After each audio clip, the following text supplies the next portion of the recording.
Hello guys! For today's video po ay nandito po kami ngayon sa Tagaytay, Cavite, Philippines! Yay! Salamat po sa aming sponsor, Ninong! Yay!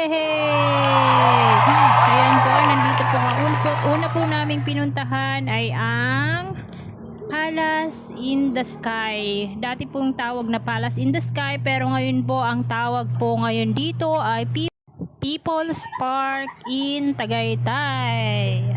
Guys, napakaganda ng panahon ngayon dito. Napakaaliwalas. Yan po. Meron po tayo ditong entrance fee. Ang entrance fee po dito ay 30 pesos. Bata at matanda, 30 pesos po. Ang 4 years old below po ay libre. Libre na po yan sa kanila. Ayan po, may nakikita po tayong jeep. Kasi po ay pwede po tayong sumakay papunta po sa tuktok po ng Mount Sungay. Yan, kasi medyo po malayo-layo din ang inyong lalakarin papunta po sa taas. Ayan nga po. Napakaganda dito, gawa ng kitang-kita po ang buong lalawigan ng Batangas, Cavite, at ang Laguna. Hanggang sa Maynila, maaari din po yan na matanaw na din. Kitang-kita po yan lalo na pag nasa taas na po kayo ng Mount Sungay. Ayan po, nagpi-picture taking po kami dyan habang naglalakad. Naglakad na lang po kami papunta doon kasi kaya naman na po. Tsaka para may thrill na rin po ang pagpunta namin dyan. Kung mamamasahe naman po sa jeep ay sayang din naman po ang pamasahe. 10 piso ang pamasahe ng bawat isa. Mamumulubi na si Ninong pag lahat pa kami ay sumakay pa. Kaya nilakad na lang po namin. Tsaka tingnan niyo po yung daanan dyan, yung kalsada dyan ay paakyat po talaga. Medyo mahirap lalo po at may kasama po kaming isang PWD na hindi po gaanong nakakapaglakad ng malayo. Hindi po siya sanay, pero nakakapaglakad naman po siya. Yan, napakaganda po ng tanawin dyan guys. Mahangin, kaya lang mainit po talaga. Kahit mahangin, mainit talaga. Nagkaroon nga po kami ng sunburn dyan. Mas maganda kung pupunta po kayo dyan ay yung taglamig talaga. Kaya kasi mararamdaman nyo po talaga yung sobrang lamig ng panahon. At saka po yung mga ulap na yan ay parang bababa po dyan.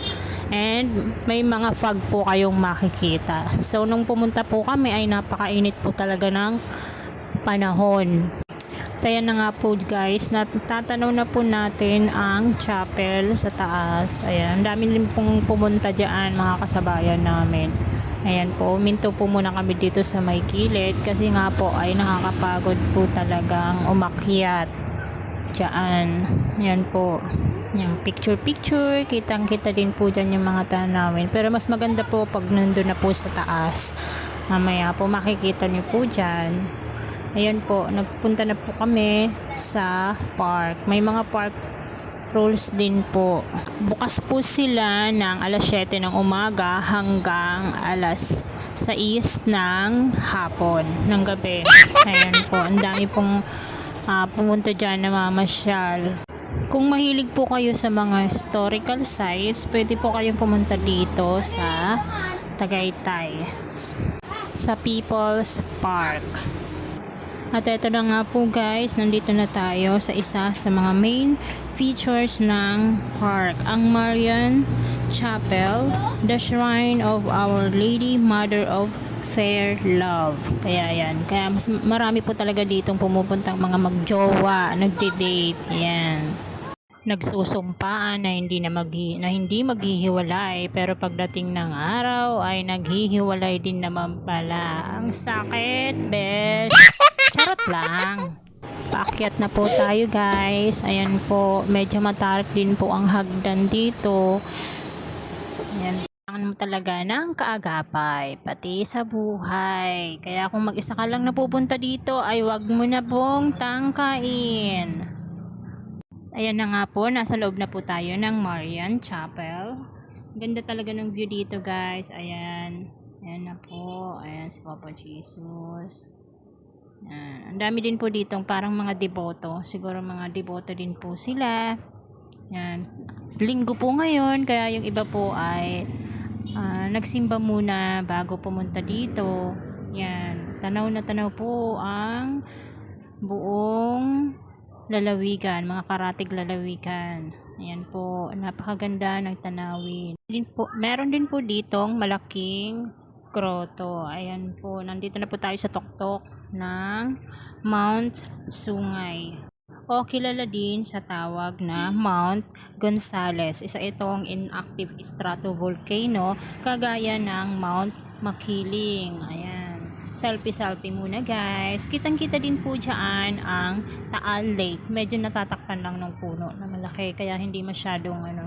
Pero pag dun sa ibang side po ng sa ibang area ay kitang-kita po talaga ang volcano. Ang Taal Lake. Yan guys. Maganda po ditong mag-relax guys. Kung may mga problema kayo sa buhay, pwede po kayong pumunta dito. Ayan, at tanawin niyo po ang buong lugar. Ayan na nga po at bumaba na po kami. Dito po kami sa may kabilang side. Kitang-kita po dyan ang Pag-asa Doppler Radar Station. Ayan po. At meron din po tayong makikita dyan na wishing well. Ayan. May mga pera po dyan. May mga coins na naghuhulog dyan.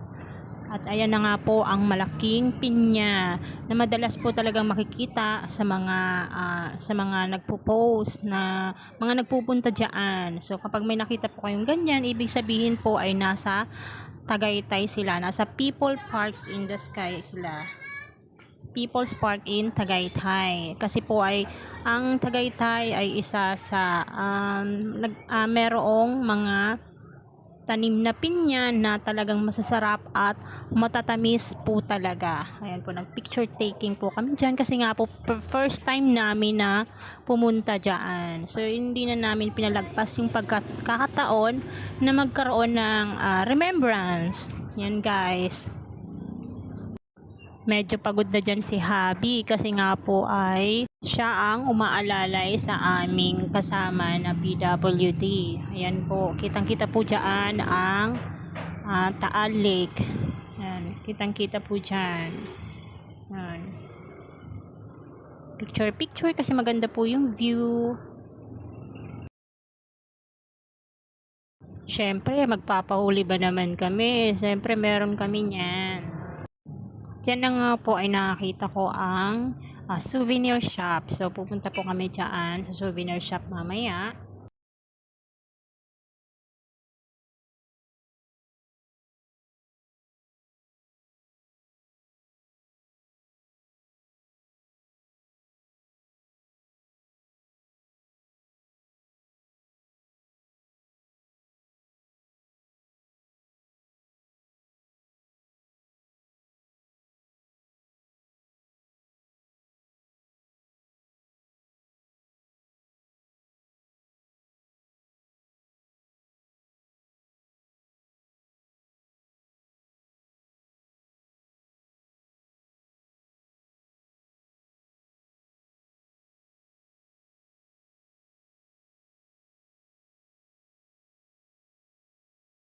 Ayun na nga guys, nandito na po tayo sa souvenir items, sa mga souvenir items. Meron po kaming napagtanungan dyan na store na yung bag po ay 350 pesos. Pero maganda naman po. So wala naman po kaming pambili, kaya tumingin-tingin lamang po kami dyan. Ayan po, ang dami pong bilihan, ang dami pong bumibili kasi nga po syempre first time or minsan lang sila pumunta ng Tagaytay kaya bibili sila ng mga remembrance. Ayan, kami po ay hindi na rin naman bumili kasi okay na po tong camera namin na remembrance namin. Okay na po kami dyan, satisfied na po kami. Meron din po ditong kainan pero hindi naman po kami kumain dyan. Yun nga anak ko ay nakita ngang may kainan kaya sabi niya ay may kainan daw, nagsisisigaw na. Ayan nga po at meron naman po kaming baon kaya doon na lang po kami kakain sa Picnic Grove. Yun po ang sunod naming pupuntahan. At ayun na nga po ay pababa na po kami. Yan guys, okay naman po yung pagpunta namin, medyo nag-enjoy naman po kami. Napakaganda po talaga ng view guys. nakita nga po ng aking anak yung taho, kaya bumili po kami. Kaya lang, nung nalaman niya na strawberry yung flavor, ay hindi na po siya kumain. Ayaw na po niya kasi nga po gusto daw po niya ay ice cream. Kasi ang init po talaga ng pagpunta namin. Kaya naghahanap siya ng ice cream. Ayan po guys. Napakasarap po ng taho na yan. Strawberry flavor. Sana po guys ay nag-enjoy po kayo sa panonood at sa pag-tour ko sa inyo sa Tagaytay sa Palace in the Sky. Ayan po. Thank you po sa panonood guys. Kung nagustuhan niyo po ay pwede niyo pong kung pwede po ay paki-like na po at saka paki-share na din po kung okay lang. Maraming salamat po.